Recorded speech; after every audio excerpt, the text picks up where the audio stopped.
Welcome to the Company of Dads podcast, where we explore the sweet, silly, strange, and sublime aspects of being a lead dad in a world where men, who are the go-to parent, aren't always accepted at work, among their friends, or in their community for what they're doing. I'm your host, Paul Sullivan. Our podcast is just one of the many things we produce each week at the Company of Dads. We have various features, including the Lead Dad of the Week. We have our community, both online with some in-person events as well. We have a new resource library for all fathers. The one-stop shop for all of this is our newsletter, The Dad. So sign up at thecompanyofdads.com/The Dad. Today, my guest is Terry Smith, author of the new children's book, See You Later. It's a book about helping younger children understand divorce, but also to come to terms with the stress and anxiety that comes with seeing their parents split up. Terry is himself a single, divorced dad, part of the 18% of fathers in the United States who are divorced, widowed, or otherwise single, and a significant part of the community we're building at the Company of Dads. He came to this book through a successful career in the art world. Coming to us from Baton Rouge, Louisiana, welcome, Terry, to the Company of Dads podcast. Thank you. I'm really happy to be here to talk with you guys. You know, we were talking before, and you said you wrote this book for your daughter, who's now 8, but you also have a son in his 30s. How have you changed as a father between when you had your son and when you had your daughter? I think, when you have a child at a young age, I think that you haven't quite become a man yet, and you're still learning who you are as a person, as a human, and how you coexist and relate with other humans in this world. And I think with my son, even though I was really nurturing and caring, I think there's a lot I didn't know about fatherhood and being a father other than just providing. I think as I got older, I became more experienced, and in that experience, I developed more as a human being.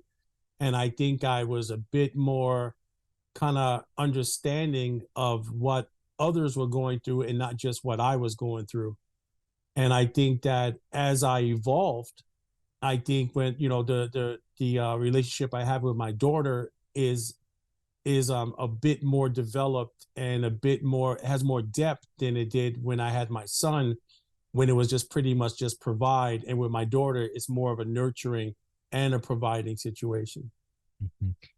Did you do anything specifically different with your daughter, or is it better to say that you were just a different, more mature person when she was born? Yeah, I think I definitely, I think about those things, like, the fact, like, I'm so hands-on with everything my daughter's involved in. And I think about like everything that we do together. And then I think about my son and what I did with him. And I think like with my daughter, like, I'm at every game. I'm working on every single homework. I'm there for her, talking about like everything that happens to her. And I don't remember half the things with my son. I don't remember too many ball games. I don't remember, working on homework too much with him. It's just like, I think that I was just really involved in my life, and he was just kind of like a byproduct of that. And I think with my daughter, it's like, I'm really invested in her, like, as a whole, in every aspect of her life. So I would say that's the difference. I would say that, being involved in everything, in every aspect, every feeling, every emotion with my daughter, I wasn't as involved and committed to my son, but I loved him, but it wasn't the same type of commitment. When you think about, the connection you have with your daughter, when you talk to your son now, who's in his 30s, it's obviously a very different relationship that you have with an adult child than you do with a child.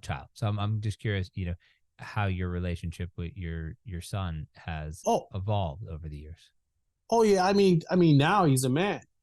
You know what I mean? So it's like I'm one of those people that I have no regrets.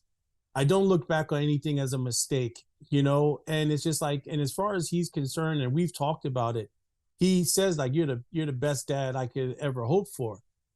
So I was a great version of who I was with him, because I've always been really loving, and I've always been very intuitive. And I've always like, if you're in my family or friends or even a homeless person, I have great compassion for people. So it's just like, so I think with my son, he felt love. And it's like, and we don't have any barometer or anything to measure that against. Like, I was his only dad. So he wasn't like, couldn't like really be like, well, you know, what kind of dad are you? He just knows, like, now he knows I did the best I could with the tools I had and with the education I had. And he doesn't measure himself against my daughter or the person I've become, because he's growing up as well. It's like how he felt at 18 Right. is different from how he feels at 34. So, Right. we've all, every day, we're all evolving if we're, putting one foot in front of the other. You got divorced when your daughter was 4, correct? Yes. Yeah. My parents were divorced when I was a kid. I remember that being a pretty brutal time. That's probably an understatement. But as you were going through the divorce, before you got the idea to write the book, what were some of the thoughts that you were having around yourself, but all as a father, but also your daughter? What were some of the thoughts that were going through your head as you were making your way through that divorce process? Well, I learned from the divorce I had with my son's mom. So that was pretty much my precursor here. That's the well I dug from. So with my son, like I said, I was selfish. And when I was getting a divorce from his mom, we were bickering, we were bitter. It was just about, how can I outdo you, and you're gonna outdo me, and like, and my son was just like nowhere to be seen. And I remember one time she said, I'm going out with my new boyfriend, and why don't you take care of your son? And I was like, well, I'm gonna go out with my new girlfriend. And I never forgot that. And it's just like, the things that stay with you, I'm still sick when I think about it. And it's like, and the fact that he had to be like on the sidelines to view this, it's just like, so I made sure, when me and my ex were separated with my daughter, not to make the same mistakes. I went straight into damage control mode with her. I went straight into, I mean, nothing in this. And I just have to make it better for you. And I have to make it better for my ex. I'm not going to be the person I was when I was in my 20s. I'm a different man now, and I'm going to handle this in a way that we can just, have some civility in it. Yeah. When did you get the idea to write the book about what was going on? Well, that was, I think, I want to say, it's always been, I guess, 2 years ago. I kind of like, my dad said something to me when I was a kid, and I don't know what the context was, but he said, Terry, it's not goodbye. It's just see you later. Because I think every time I would see him or see somebody, I'd be like, goodbye. And he'd be like, it's not goodbye. You're going to see me later. And the craziest things are like the things that stay with you. Yeah. Like that stayed with me for decades. And with my daughter, it's just like, I when we were having visitations with her mom, and she was so distraught and so traumatized. Every time like we would leave her, like we could be seeing her the next day, my daughter would just start screaming and crying. And I was like, why is she doing this? Like, I couldn't understand, like, we're in California and you're seeing your mom, you had a great day and you're going to see her tomorrow. Like, why are you doing this? So I just decided, what? I need to talk to her. Let me see where she's coming from. And she was just like, I feel like mom is going to go away and I'm never going to see her again. And I don't want to be separated from her. And then that's when I told her, Maya, it's not goodbye. It's just see you later. It's like, you're going to see her again. And then she kind of got it, but I was like, you know what, to drive this home, I'm have to do with everything. So we go to the park and I'll be like, see you later, Parky. And we'll go to the swimming pool. See you later, swimming pool. And we'll go like, anything that she was doing in the car. We could go on a car ride, be like, see you later, car. And she started doing it. Like, like before I could say it, she would say it. And then the next, like maybe not the next time, but a few visitations after that, she got it. It's like there was no more crying.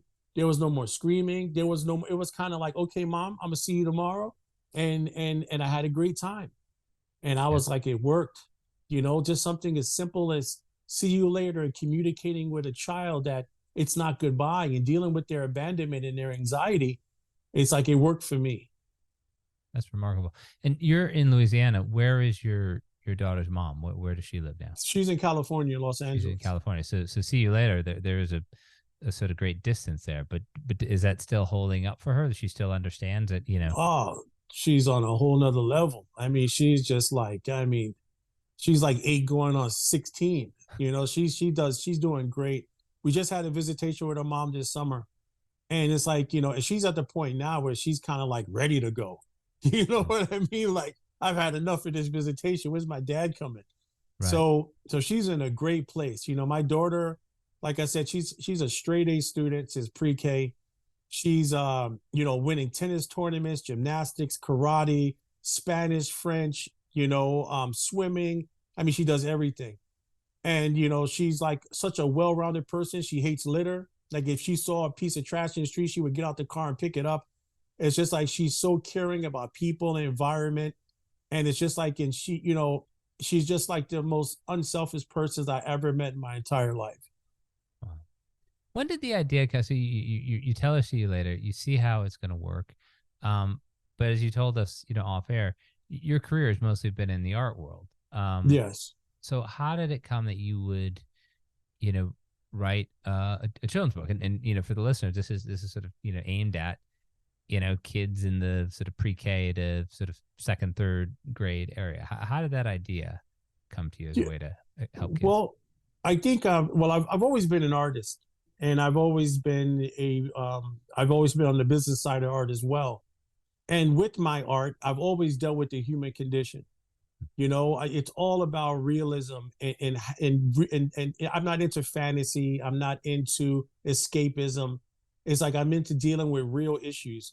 And so my art reflects real issues. And part of art in my canon is also poetry, is also writing, is also painting. So, you know, there's a lot of mediums in that. So the writing to me was just another form of me being artistic. So it wasn't a big leap or anything. It's like, you know, so because you have illustrations, you have text, you have placement, composition, like it's all the art tools are all in writing, in writing a children's book and the composition and construction of it.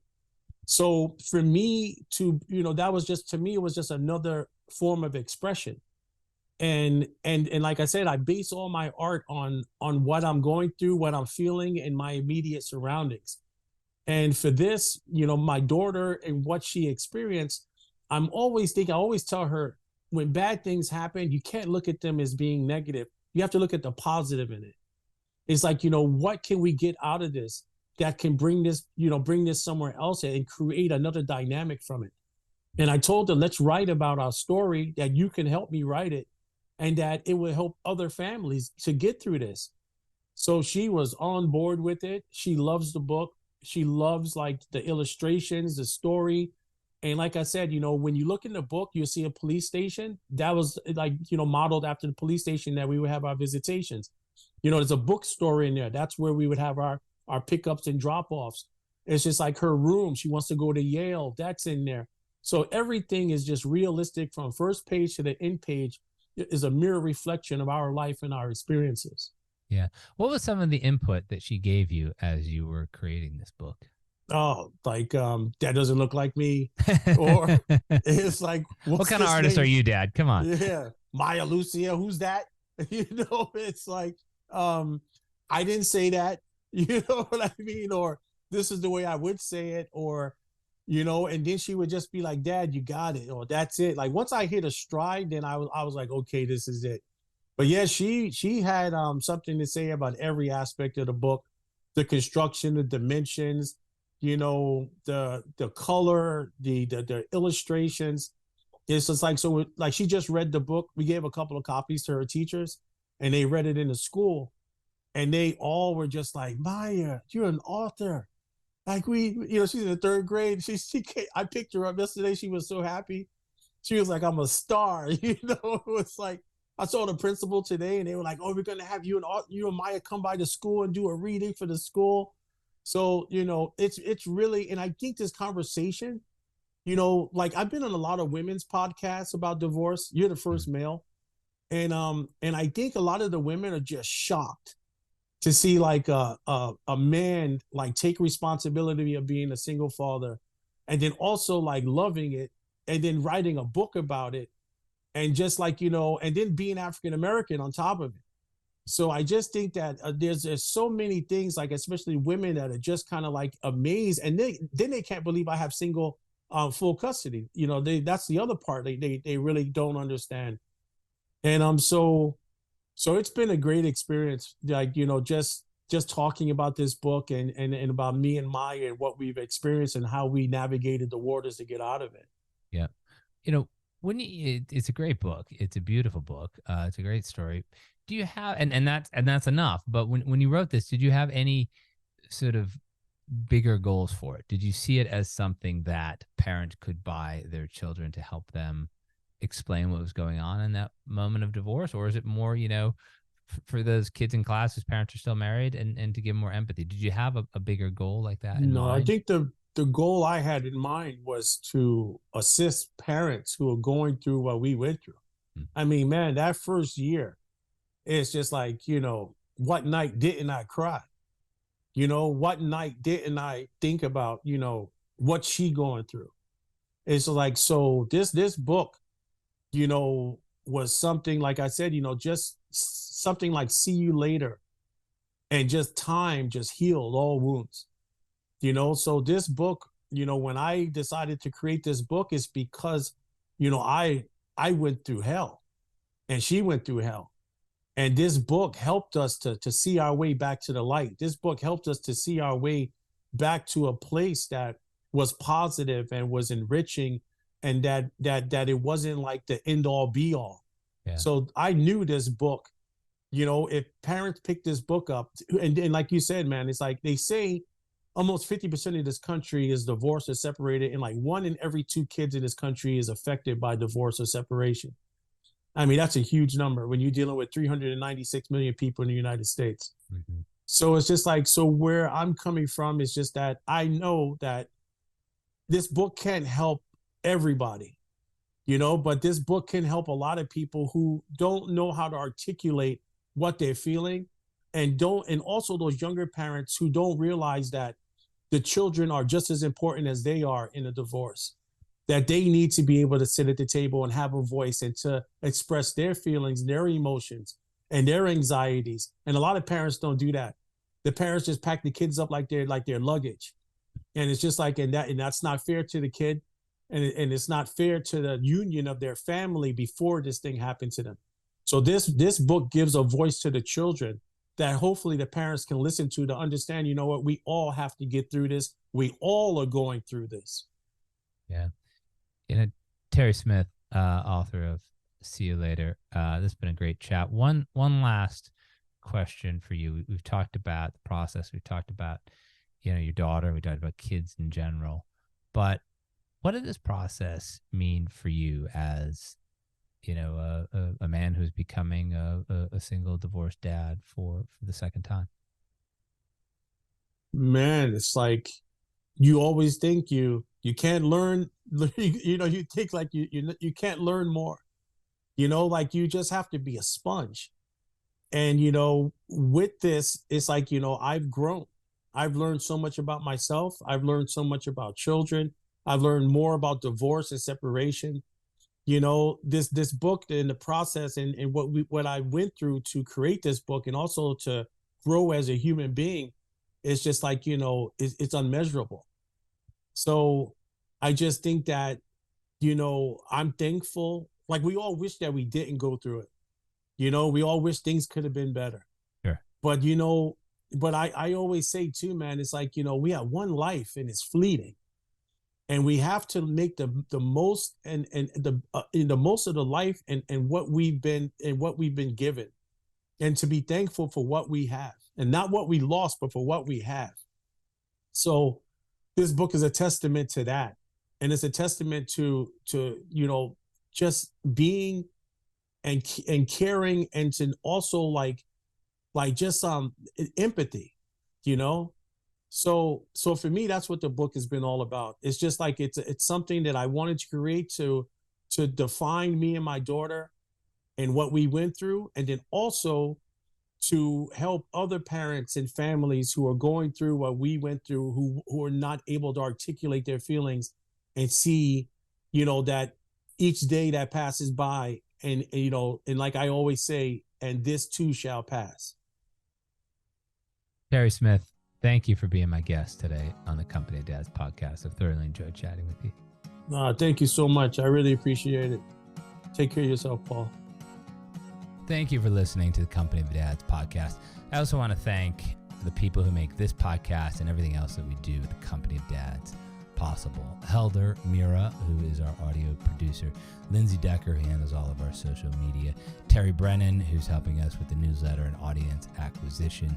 Emily Servin, who is our web maestro. And of course, Evan Roosevelt, who is working side by side with me in many of the things that we do here at the Company of Dads. It's a great team, and we're just trying to bring you the best in fatherhood. Remember, the one-stop shop for everything is our newsletter, The Dad. Sign up at thecompanyofdads.com/thedad. Thank you again for listening.